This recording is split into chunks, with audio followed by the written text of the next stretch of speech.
Agora esta chamada está sendo gravada. Então, boa noite a todos. Hoje, 17 de janeiro de 2025, estamos dando continuidade ao estudo do Livro dos Espíritos.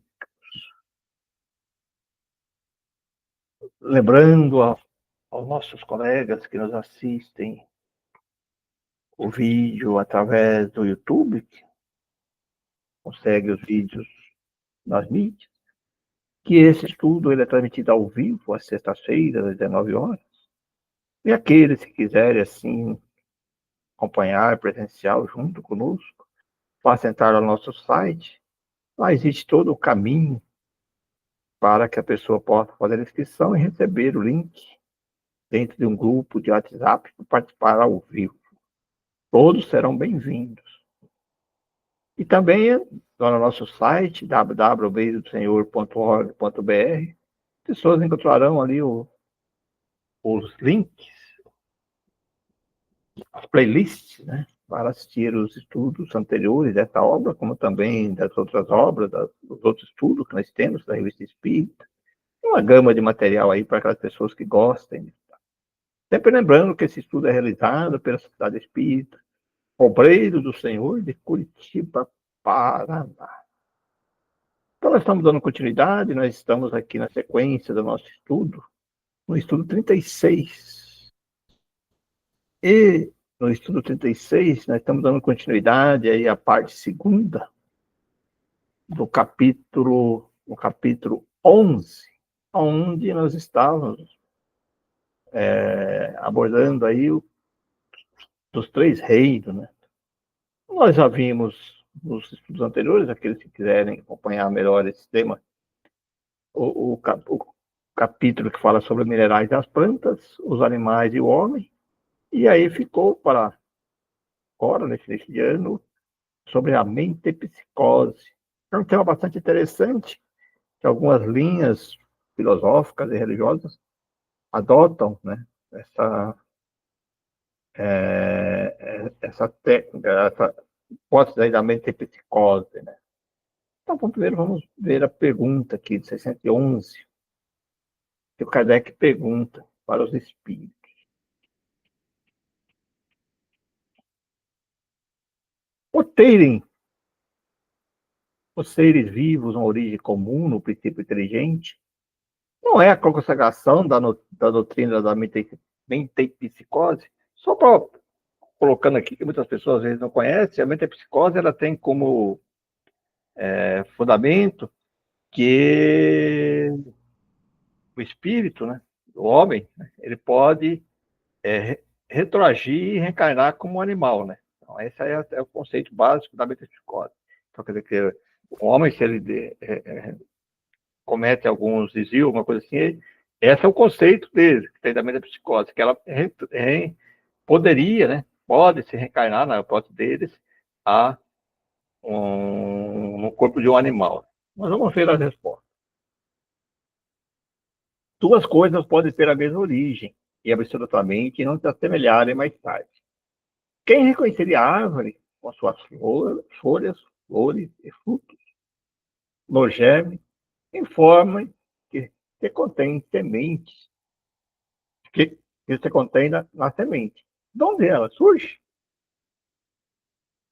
Desde que o princípio inteligente atinge o grau necessário para ser espírito e entrar no período da humanização, já não guarda relação com seu estado primitivo.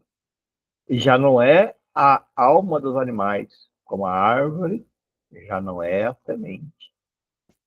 De animal só há no homem o corpo e as paixões que nascem da influência do corpo e do instinto de conservação inerente à matéria. Não se pode, pois, dizer que tal homem é a encarnação do espírito de tal animal. Consequentemente, a mente psicose, como se entende, não é verdadeira.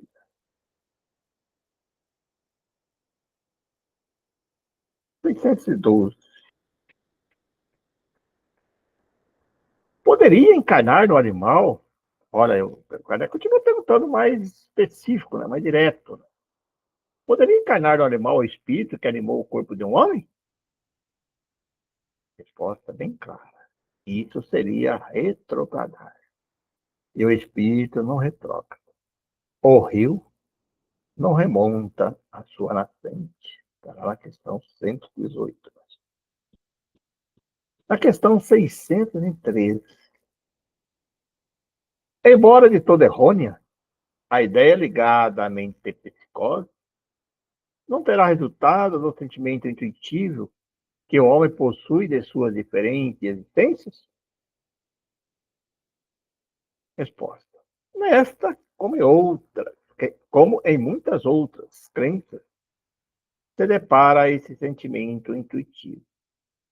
O homem, porém, o desnaturou, como costuma fazer com a maioria de suas ideias intuitivas. E aí vamos no comentário, né? Kardec sempre faz, né? Sobre o tema, né? Comentário de Kardec. Seria verdadeira a mente psicose se indicasse a progressão da alma, passando de um estado inferior a outro superior, em que adquirisse desenvolvimentos que lhe transformassem a natureza. É, porém, falsa no sentido de transmigração direta da alma do animal para o homem, e reciprocamente, o que implicaria a ideia de uma retrogradação ou de fusão. Ora, o fato de não poder semelhante fusão operar-se entre os seres corporais das duas espécies mostra que estas são de grau inassimiláveis, devendo dar-se ao mesmo com relação aos espíritos que os animam. Se o mesmo espírito os pudesse animar alternativamente, haveria, como consequência, uma identidade de natureza, induzindo-se pela possibilidade da reprodução material.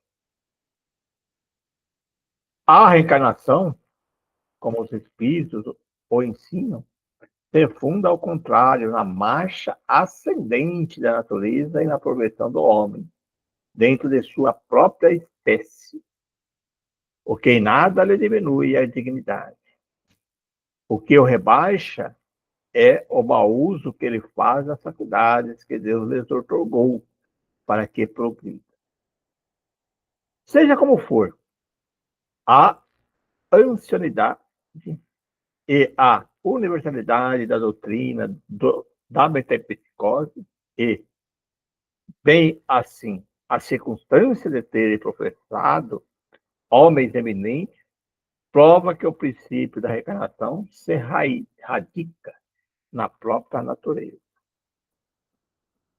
São, pois, argumentos muito mais a seu favor do que ao contrário a ele. O ponto inicial do espírito é uma dessas questões que se prende à origem das coisas e que Deus guarda segredo. Dado não é ao homem conhecê-las de modo absoluto. Nada mais sendo-lhe possível a tal respeito do que fazer suposições e criar sistemas mais ou menos prováveis. Os próprios espíritos longe estão de tudo saberem acerca do que não sabem. Também pode ter opiniões pessoais mais ou menos sensatas. É assim, por exemplo, que nem todos pensam da mesma forma quanto às relações existentes entre o homem e os animais. Segundo uns, o espírito não chega ao período humano senão depois de haver elaborado e individualizado nos diversos graus dos seres inferiores da criação. Segundo outros, o espírito do homem teria pertencido sempre à raça humana, sem passar pela fieira animal. O primeiro desse sistema apresenta vantagens de assinar um alvo ao futuro dos animais, que formariam, então, os primeiros elos da cadeia dos seres pensantes. O segundo é mais conforme a dignidade do homem, e pode se resumir da maneira seguinte: as diferentes espécies de animais não procedem intelectualmente uma das outras, mediante progressão. Assim, o espírito da ostra não se torna exclusivamente o do peixe, do pássaro, do quadrúpede e do quadrúmano. Cada espécie constitui física e moralmente um tipo absoluto, cada um de cujos indivíduos aure na fonte universal a quantidade do princípio inteligente que lhe seja necessária, de acordo com a perfeição de seus órgãos e com o trabalho que tenha que executar no fenômeno da natureza. Quantidade que ele, por sua morte, institui o reservatório, donde atirou. Os dos mundos mais adiantados que o nosso, ver a questão 188, né? Constitui igualmente raças distintas, apropriadas às necessidades desses mundos e ao grau de adiantamento dos homens, cujos auxiliares eles são, mas de modo nenhum procedem da terra, espiritualmente falando. Outro tanto não se dá com o homem, do ponto de vista físico, e se forma evidentemente um elo da cadeia dos seres vivos. Porém, do ponto de vista moral, há entre o animal e o homem solução de continuidade. O homem possui como propriedade sua alma, ou espírito, centelha divina que lhe confere o senso moral e um alcance intelectual de que carece os animais, e que nele o ser principal que preexiste e sobrevive ao corpo, conservando sua individualidade. Qual a origem do espírito? Onde seu ponto inicial? Forma-se do princípio inteligente, individualizado. Tudo isso são mistérios que fora inútil querer devassar sobre os quais, como dissemos, nada mais se pode fazer do que construir sistemas. O que é constante e que ressalta do raciocínio é da experiência, é da sobrevivência do espírito, a conservação de sua individualidade após a morte, a progressividade de suas faculdades, seu estado feliz ou desgraçado, de acordo com seu adiantamento na senda do bem, e todas as verdades morais decorrentes desse princípio. Quantas relações misteriosas que existem entre o homem e os animais? Isso repetimos, está no segredo de Deus. Como muitas outras coisas, cujo conhecimento atual, nada importa ao nosso progresso, e sobre o qual seria inútil determos-nos. O homem, desculpa, aqui nós encerramos essa parte, nós vamos começar em outro capítulo, né? Então, até acho que seria interessante se alguém quiser fazer um comentário sobre isso. Eu achei bem interessante, porque fica bem claro aqui que existem alguns mistérios que a nós ainda não cabe compreender e entender, né? Então, a gente ouve muitas coisas, muito falando sobre isso, que do animal vai para a diversidade humana, que quando...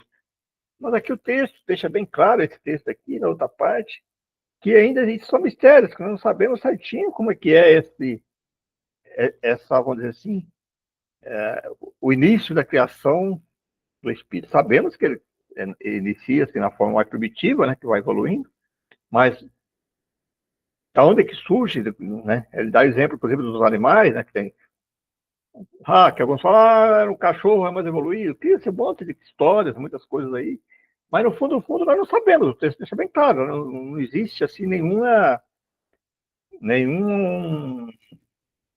uma questão, pelo menos dentro da filosofia espírita, né, que demonstra isso, né, de como que surge, né, de que momento que surge, como que é que surge isso.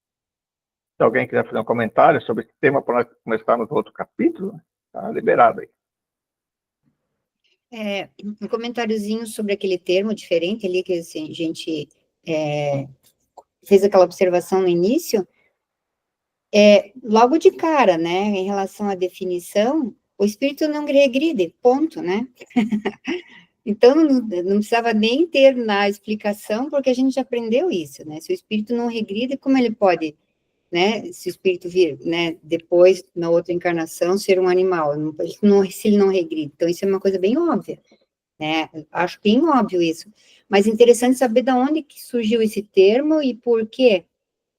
Da onde que surgiu esse termo e qual o motivo dele estar sendo mencionado aqui no livro, né? Isso que eu fico questionando, né? Por que isso? Só para talvez enfatizar isso? Que o espírito não regride? Não sei. É do hinduísmo, né? Os budistas acreditam nisso, né? Então, veja onde está a origem disso aí, desse termo que saiu, eles acreditam nisso. Os indianos, eles têm esse princípio, por isso que eles veneram alguns animais lá, então saiu do hinduísmo. Entendi. Eles acreditam que o espírito pode reencarnar nos animais. Então, Entendi. vem dali. Então, naquela época, Então, é por isso que está aqui, né? Realmente, para chamar a atenção disso, entendi agora. E realmente, né? Se a gente tem esse conhecimento de que o espírito não regride, realmente não faz sentido. Agora, dessas questões, né, que você comentou agora há pouco, de que tem muitas coisas inexplicáveis, eu acho que é porque realmente o ser humano, ele tem um limite, né? Até por causa da a nossa forma grosseira em que a gente se encontra. Então, tem muitas coisas que possivelmente a gente não iria entender, né, nessa encarnação que a gente está, nesse orbe, enfim. Então, por isso que a gente tem limites, né, de entendimento. Até mesmo essa questão da criação do espírito, né? eu acredito que quando nós evoluímos mais, né, que chegava num patamar evolutivo maior, né, outro patamar aí de evolução, algumas coisas que nós não tínhamos conhecimento, nós vamos acabar incompreendendo, mas no momento, no grau nosso, eu acho que os espíritos deixam bem claro isso. Chega a um certo grau que, peraí, até aí você vai, tem coisa aí que ainda não tem como explicar, né? Talvez não conseguiríamos entender isso. E isso aconteceu na história, né, na época de Moisés. Olha quanta limitação era naquela época, não é? Pois é, eu só não compreendia muitas questões ligadas à questão da mediunidade, muitas coisas que aconteciam, e elas interpretadas de uma maneira diferente. Então, o pessoal não sabia como acontecia isso, né? Hoje nós estudamos. Hoje nós temos condições de estudar as questões da mediunidade, nós sabemos muitas coisas aí que, naquela época, ninguém tinha noção, né? De conhecer. E você está falando a verdade, na evolução do próprio nosso humano. Agora vamos falar isso como seres espirituais, né? Como espíritos, né? Evoluindo. Você imagina, né? Chegar uma época que nós vamos começar a compreender, mas dizer, poxa, mas é tão simples, irmão. Aí no momento, ainda é um mistério, né? Para nós. Eu acho que em outras encarnações. Outro grau evolutivo, eu acho que é muito mais para frente. Muito para frente, Chegar a um grau de evolução, mas quando for de evolução, nós temos espírito perfeito, puro, sei lá, né? Chega num grau que, né? Vamos dizer, quando o espírito chega puro, né? Mas você imagina, né? Não é de hoje para amanhã, né? Quantos séculos, quanto tempo vamos chegar? Aí quando você dá puro, opa, aqui eu posso compreender, né? O espírito vai evoluindo, você vai compreendendo. E aí eles não podem falar também, né? Porque nós não entendemos. Bacana. Bom, tudo bem, né? Então vamos entrar agora, vamos iniciar agora essa terceira parte, né? A parte terceira, colocada aqui, né? Que eu acho, assim, dos capítulos mais, vamos dizer assim, Eu gosto muito disso, tal. Não dos outros importantes, mas essa aqui, quando fala das leis morais, é uma coisa fantástica, né? Que mexe muito com nós, né? Então eu acho muito bacana isso. Eu gosto muito dessa parte terceira por causa disso, né? Então, nessa parte terceira tem vários capítulos, nós vamos estudando devagarzinho, que eu acho que é bem importante, né? Então, é o capítulo 1, que fala da lei divina, o natural, o capítulo da lei 2, que é da lei da adoração, olha, da lei do trabalho, quarto, da lei da reprodução, da lei de conservação, da lei de destruição, olha, da lei de sociedade, da lei do progresso, da lei de igualdade, da lei de liberdade, da lei de justiça, amor e caridade. E a 12ª da perfeição moral. Tudo isso nós vamos ver nessa parte terceira, que eu coloquei aqui, até para que as pessoas que estão nos acompanhando entendam a importância aí, o que nós vamos ver aí para frente, né? Então, aí vai ter um capítulo 1, que fala da lei divina ou natural. Nós vamos ver um pouquinho aí das caracteres da lei natural, origem e conhecimento da lei natural, o bem e o mal, divisão da lei natural. Então vamos lá para o primeiro tópico, né? Caracteres da lei natural. Muito bacana isso. 314. O que se deve entender por lei natural? A lei natural é a lei de Deus. É a única, verdadeira, para a felicidade do homem. Indica o que se deve fazer ou deixar de fazer. E ele só é infeliz quando dela se afasta. A gente já percebe bem claro aí agora, quando estamos falando aí das questões morais, né? Desse capítulo. Então ele já vai entrando mais nessas questões assim de que nos afeta aí as nossas questões morais. E olha a 615. É eterna a lei de Deus? Eterna e imutável, como o próprio Deus.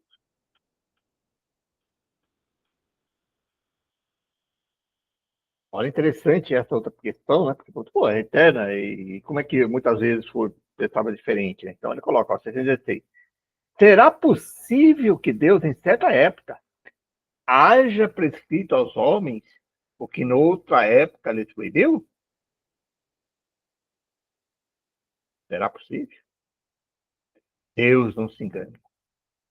Os homens é que são obrigados a modificar sua lei por imperfeita.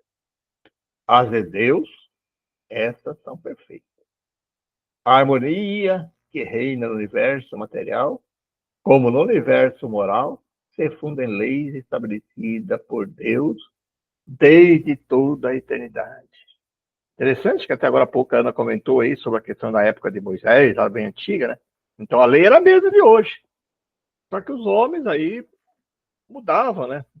A perfeição mudava, aí modificava um pouquinho para em conformidade com a época do entendimento pessoal, né? Mas a lei de Deus não era, continua sempre a mesma. 617. A lei divina, que é o que compreende no seu âmbito, olha, a lei divina, que é o que compreende no seu âmbito, concerne alguma outra coisa que não somente ao procedimento moral? Todas as da natureza são leis divinas, pois que Deus é o autor de tudo. O sábio estuda as leis da matéria. O homem de bem estuda e pratica a razão. Item A. Dado ao homem aprofundar-se uma e outras, mas uma única existência não lhe basta para isso. Verdade, né, gente? Pessoas que acham aí que na experiência conseguem, não. E o Kardec já começa comentando isso. É interessante isso. E, efetivamente, que são alguns anos para a criação de tudo o que precisa o ser a fim de considerar perfeito, embora apenas se tenha em conta a distância que vai do selvagem ao homem civilizado. Insuficiente seria, para tanto, a existência mais longa que se possa imaginar. Ainda como mais forte razão, será quando curta, como é para a maior parte dos homens. Entre as leis divinas, uns regulam o movimento e as relações da matéria bruta. As leis físicas, cujo estudo pertence ao domínio da ciência. As outras dizem respeito especialmente ao homem, considerado em si e nas suas relações com Deus e com seus semelhantes.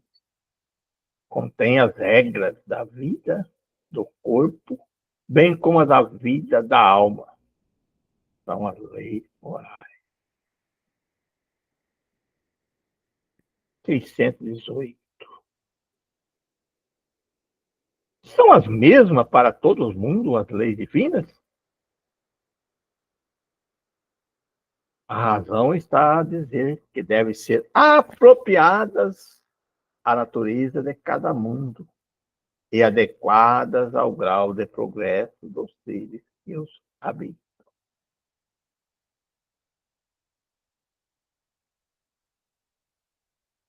Conhecimento da lei natural. 609. A todos os homens facultou Deus os meios de conhecerem sua lei?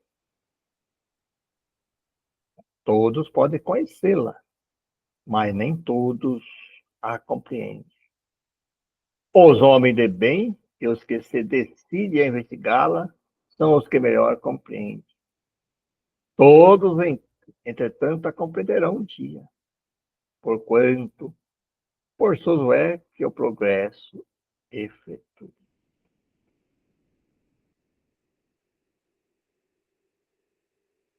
Kardec.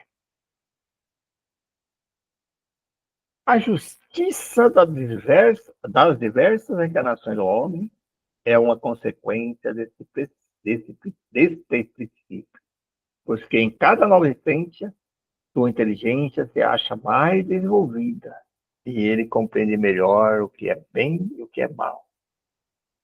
Se numa só existência tudo lhe devesse ficar ultimado, qual seria a sorte de tantos milhões de seres que morrem todos os dias no embrutecimento da selvageria ou nas trevas da ignorância, sem que delas eles tenham dependido, né? E se instruírem? Interessante, né? Porque essa é a questão da filosofia, né? Muita pergunta, né? Que a própria resposta está na pergunta, né? Vai perguntando, e a própria pergunta vai fazendo que a pessoa já, vamos dizer assim, funda a sua, a sua crença maior na reencarnação. Porque se não existe a reencarnação, se não tivesse a justiça de várias reencarnações, como é que vai explicar muitas coisas? E ele vai fazendo essas perguntas, né? E aí a pessoa já pode imaginar, é verdade, mas como é que posso explicar tudo isso se não tivesse reencarnação? E na 620, antes de se unir ao corpo, a alma compreende melhor a lei de Deus que depois de encarnada? Compreende, de acordo com o grau de perfeição que tem atingido, e dela guarda intuição quando unida ao corpo. Os mais instintos, porém, fazem ordenadamente que o homem esqueça.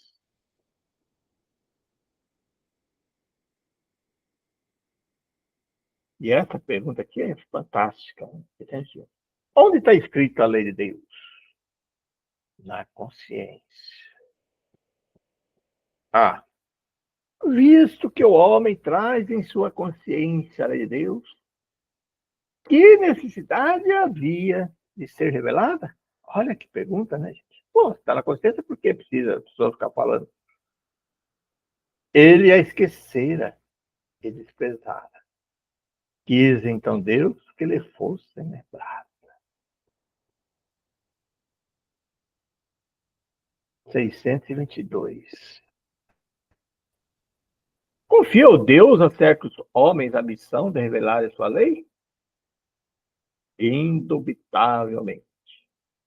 Em todos os tempos, houve homens que tiveram essa missão. São espíritos superiores que encarnam com o fim de fazer progredir a humanidade.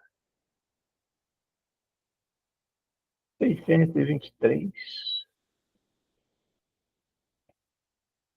Os que hão pretendido instruir os homens na lei de Deus não se têm enganado algumas vezes, fazendo-os transviar por meio de falsos princípios?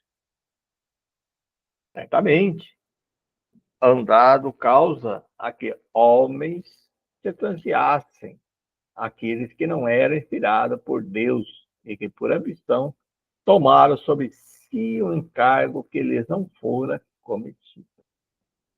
Todavia, como eram, afinal, homens de gênio, mesmo entre os erros que ensinaram, grandes verdades, muitas vezes.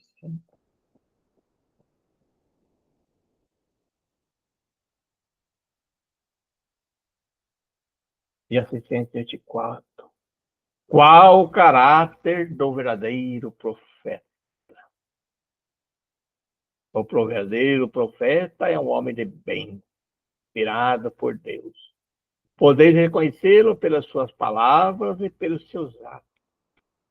Impossível é que Deus se sirva da boca do mentiroso para ensinar a verdade. E olha essa pergunta, 605. Qual o tipo mais perfeito que Deus tem oferecido ao homem para lhe servir de guia e modelo? Jesus, né, gente? Jesus. O homem, qual tipo de mais perfeito, olha, que Deus tem oferecido ao homem para servir de guia e modelo? O nosso guia. Eu gosto de usar muito o termo guia, né? Jesus, nosso guia, nosso modelo, né? Mais perfeito. E o Kardec comenta. Para o homem, Jesus constitui o tipo de perfeição moral a que a humanidade pode aspirar na Terra. Deus nos oferece como o mais perfeito modelo e a doutrina que ensinou é a expressão mais pura da lei do Senhor, porque sendo ele o mais puro de quantos têm aparecido na Terra, o Espírito Divino o animal. Quanto aos que pretendem instruir o homem na lei de Deus, o têm transviados, ensinando-lhes falsos princípios. Isso acontece por haverem deixado que os dominassem sentimentos demasiado terrenos e por terem confundido as leis que regulam as condições da vida da alma, com as que regem a vida do corpo. Muitos hão apresentado como lei divina, simples leis humanas, estatuídas para servir as paixões e dominar os homens.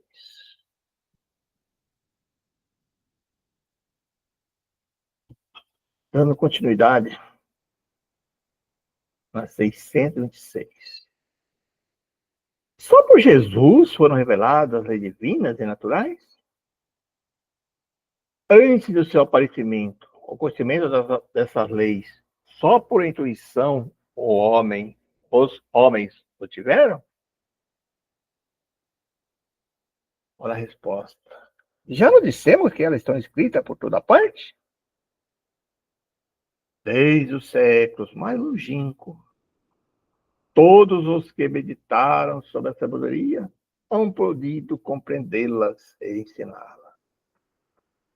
Pelos ensinos mesmo, preparar o terreno para receber a semente. Estando as leis divinas escritas no livro da natureza, possível foi o homem conhecê-las, logo que as quis procurar. Por isso é que os preceitos que consagram foram desde todos os tempos proclamados pelos homens de bem. E também por isso é que elementos delas se encontram-se bem que incompletos ou adulterados pela ignorância na doutrina moral de todos os povos saídos à barbárie. 627. Uma vez que Jesus ensinou as verdadeiras leis de Deus, qual a utilidade do ensino que os Espíritos dão? Terão que nos ensinar mais alguma coisa? Olha que pergunta, né? Bom, você está estudando Jesus para quê, né? E a resposta: Jesus empregava a miúde, a sua linguagem, alegorias e parábolas, porque falava de conformidade com os tempos e os lugares. Faz-se mister agora que a verdade se torne inteligível para todo mundo. Muito necessário é que aquelas leis sejam explicadas e desenvolvidas. Tão poucos são os que compreendem, e ainda menos os que praticam.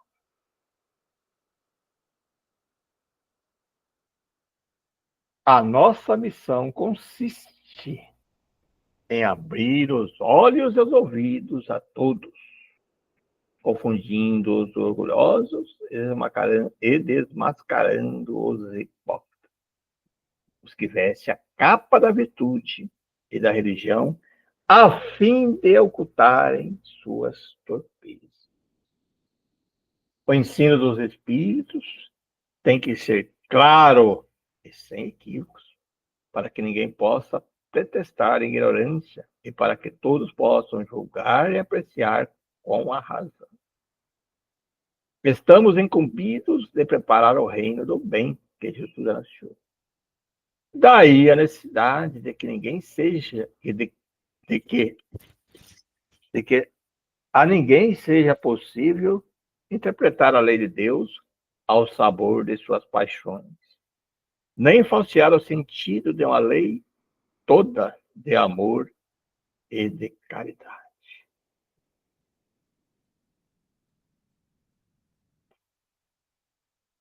(628) Por que a verdade não foi sempre posta ao alcance de toda a gente? Importa que cada coisa venha a seu tempo. A verdade é como a luz. O homem precisa habituar-se a ela pouco a pouco. Do contrário, fica deslumbrado. Jamais permitiu Deus que o homem recebesse comunicações tão completas e instrutivas como as que hoje lhes são dadas. Havia, como sabeis, na antiguidade, alguns indivíduos possuidores do que eles próprios consideravam uma ciência sagrada, e da qual faziam mistérios para que aos seus olhos eram tidos por profanos. Pelo que conheceis das leis que regem esses fenômenos, deveis compreender que esses indivíduos apenas recebiam algumas verdades esparsas dentro de um conjunto equívoco e, na maioria dos casos, emblemático. Entretanto, para os estudiosos, não há nenhum sistema antigo de filosofia nenhuma tradição, nenhuma religião que seja desprezível, pois em tudo há germes de grandes verdades, que se bem parecem contraditórias entre si, dispersas e se acham em meio de acessórios sem fundamento, falsamente condenável, se vos apresentam, graças à explicação que o Espírito dá de uma imensidade de coisas que até agora se vos afiguram sem razão alguma, e cuja realidade está hoje irrecusavelmente demonstrada. Não desprezeis, portanto, os objetos de estudo que esses materiais oferecem. Ricos, eles são de tais objetos que podem constituir grandemente para a vossa instrução. Bom, gente, foi isso que eu preparei para hoje, né? Aí está aí um tema interessante para a gente estudar, né? Então, está aberto agora aí para as considerações, né? Estamos começando esse capítulo aí, já fala das leis naturais, né? Então, bem bacana. Se alguém quiser fazer um comentário, está liberado.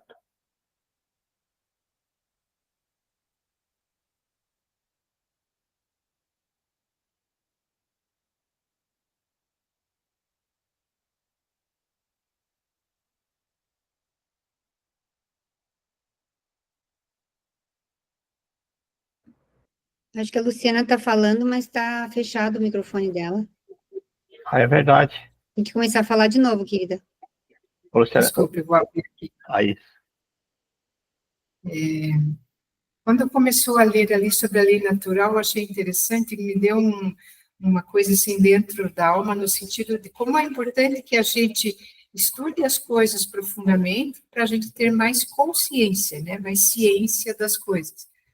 Eu acredito que a gente, numa encarnação, consegue entender um pouquinho da lei natural, né? Não consegue entender aquilo tão profundamente, porque é a nossa limitação humana ainda, né? Esse entendimento.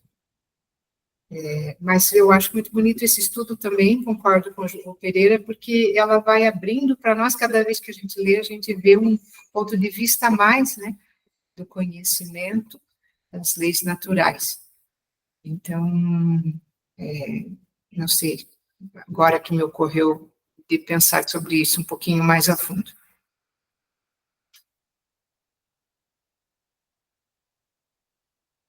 Pereira, abre o áudio. É profundo isso, porque, veja bem, o texto deixa bem claro, eu acho que tem que ser assim, né? Porque se nós vamos evoluindo. Então, a pessoa que acha que... ele começa o texto, Kardec explica bem isso, começa o texto assim, o que seria uma passagem ao mundo terreno para você sair de um selvagem para um intelectual, sabe? Não tem como, né? Até nas questões próprias da matéria, você não consegue isso. Então, você falou bem claro, eu concordo com isso. Nós precisamos, aí que vem a justiça das encarnações, né? Você precisa de várias experiências, em várias situações, para você ir compreendendo isso. Não tem como, né? Como é que você vai... Até o texto anterior que eu estava estudando lá, tem coisas que não sabemos ainda, não dirão saber, mas como? Passando por várias experiências, tendo, vamos dizer assim, burilado, experiências emocionais, tal, para a gente conhecendo a lei e estudando, né? Buscando os conhecimentos. É quase impossível, é possível mesmo, não tem como, né? E algumas pessoas se julgam isso, né? Pegam uma passagem no mundo terreno, estudam determinadas questões ligadas a essas questões aqui e já se julgam expertos. Como, né? Pouco a pouco, né?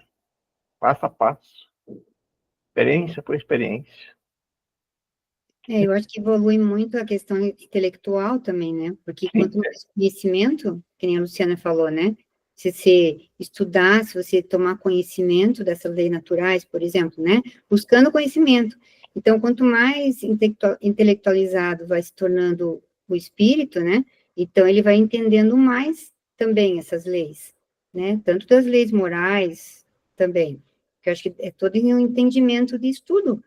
Porque me ocorreu, naquela parte que foi mencionado ali, né? Que como que, né, nos outros tempos se soube sobre a lei divina, como se soube antes do Espiritismo, por exemplo, nos tempos primórdios e tal, e foi evoluindo.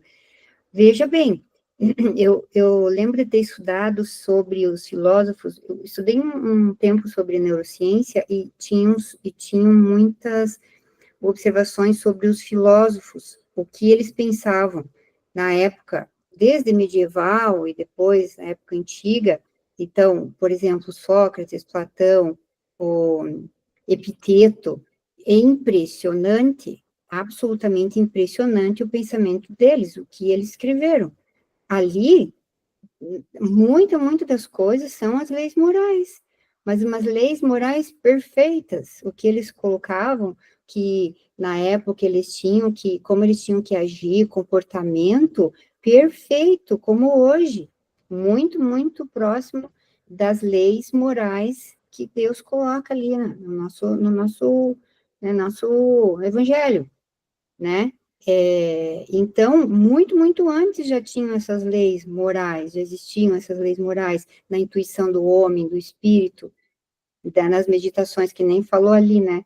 Daí logo me veio direto esses pensadores de antigamente. Eles deviam ser muito intuídos através do quê? Que deviam ser, assim, fazer meditações, pensar... Eles viviam essa forma de vida, né? De meditação e ensinamento. É impressionante o conhecimento desses filósofos antigos, por exemplo, né? E tem tudo a ver com essas leis morais de hoje em dia. Então, é muito antigo isso mesmo. Como que veio, como eles já eram intuídos, né, por Deus, penso eu. Perfeito que você colocou. É como o texto coloca. Em toda época, são espíritos evoluídos, né, intelectualmente falando já, que reencarnam na Terra para fazer que nós possamos refletir sobre isso. Muitas vezes, naquela época dele, não alcançou, como que ele disse aqui, Jesus também, na época dele, ele não alcançou todos que queria alcançar, por causa que ele falava muito em parábolas. E assim, esses filósofos também, naquelas épocas anteriores, o que ele fazia? Hoje, nós estudando, talvez nós compreendemos mais o texto que muitos daquela época, porque daí faz a gente refletir, né? Que a filosofia tem disso, né? Não dá resposta direta, mas você, pelo raciocínio, lógico, você pensa, poxa, faz muito sentido o que ele está falando, né? A Ana falou. É perfeito. E também concordo. Isso aí já está na filosofia espírita, que as duas asas, né? O moral e o intelectual. Para você desenvolver a questão moral, você tem que ter a intelectual para você raciocinar aquilo com uma coisa lógica. Senão, como é que você vai acreditar porque o padre falou, porque a palestrante falou na casa espírita? Não, você tem que passar pelo crivo da razão e analisar. Isso você tem que desenvolver intelectualmente, né? O seu intelecto tem que estar desenvolvido de uma maneira que você possa compreender e aquilo fazer sentido para você. Então, o espírito tem que evoluir nesse sentido mesmo, não tem outro jeito. Conforme ele vai desenvolvendo moral, intelectualmente, às vezes, algumas passagens ele vai desenvolvendo bastante intelectual, mas se ele deixou o moral para trás, na outra ele vai ter que levar o moral, porque daí ele vai começar a raciocinar logicamente. E isso a gente vê hoje, se você observar a gente que tem esse conhecimento, você pode ver. Você pode ver isso nas pessoas que você conhece. Eu, por exemplo, eu tenho um irmão que ele é muito inteligente, né? Então, ele, por exemplo, ele acabou de se aposentar, ele passou no ITA, é engenheiro da aeronáutica, né? Se formou como engenheiro, e ele foi, e trabalhou mais de quase 20 anos na Boeing, nos Estados Unidos, em Seattle. Ele se aposentou agora, voltou para o Brasil. Inteligentíssimo. Só que, assim, eu não consigo, em certos assuntos, conversar com ele. Ele tem um comportamento diferente, né? Por exemplo, ele não tem uma conversa mansa, entende? Então, eu consigo ver, claro, eu entendo ele como um irmão, e claro que eu vou respeitar o jeito dele, e às vezes eu tento, inclusive, ajudá-lo, né? Nesse sentido. Não que ele tenha algum problema de caráter, não é isso, mas comportamento, sabe? E que eu vejo, assim, que é uma coisa que falta, né, algo nesse quesito moral, né, de leve, assim, mas falta. Então, a gente pode ver nas pessoas próximas, alguém que você conhece, essas diferenças, né, muito interessante isso, e que a gente sabe que uma hora ou outra vai evoluir naquele quesito, né, mas, enfim, só um comentário. E voltando na questão dos filósofos, é muito interessante daí o que eles faziam na época, né? Então, e eles realmente, eu imagino que deviam ser enviados de Deus mesmo, porque da palavra, né? Porque já que eles eram muito intuídos, e aí eles faziam palestras para o povo, né? Vocês devem saber, né? Como que eles faziam.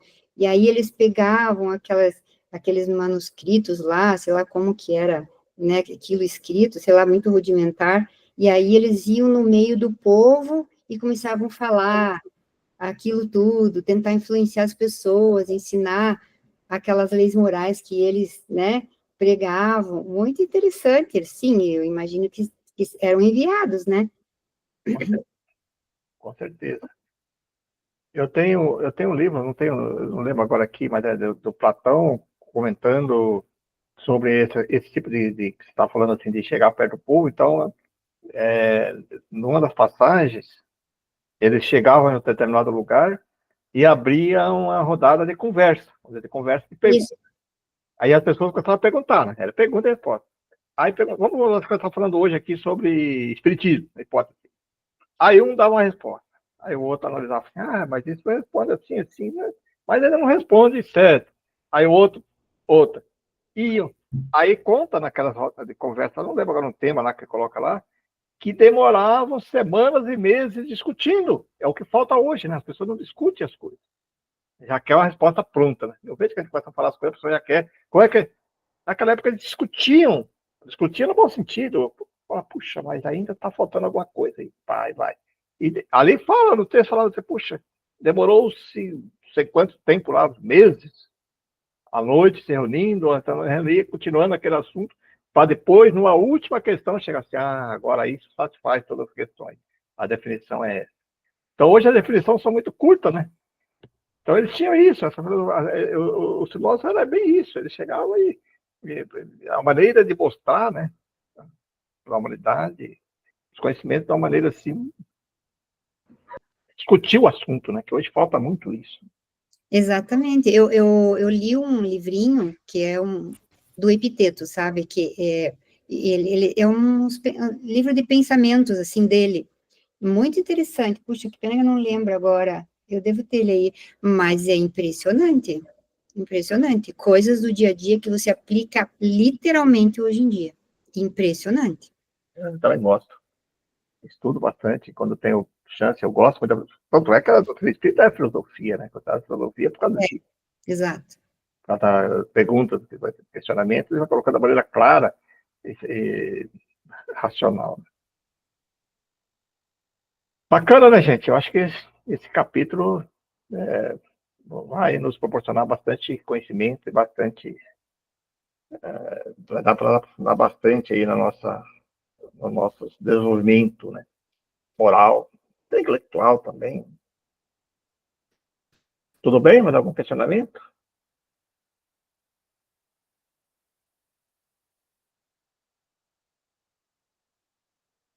Bom, quem faz a oração final? A Ana? Ou talvez foi a Luciana? O Egon, né? Sinto falta do Egon fazer uma oração para nós. O Ego, é verdade, eu sou Ego. Faça oração para nós, sou Ego. A Ana que falou, ó. Ana, entendi, tá bom. Pedido especial. Tá bom. Querido amigo Jesus, benfeitores espirituais que nos assistiram nesse estudo, queremos agradecer mais essa oportunidade de enriquecer e abrir nosso conhecimento, reflexões sobre a vida mais profundamente. Agradecemos todas essas oportunidades de aumentar nosso conhecimento, que possamos utilizar tudo isso para a nossa evolução. Guarda-nos na semana que vem, que possamos sempre buscar tua orientação em cada atitude que tomarmos. Que assim seja. Que assim seja. Então, boa noite a todos. Boa noite.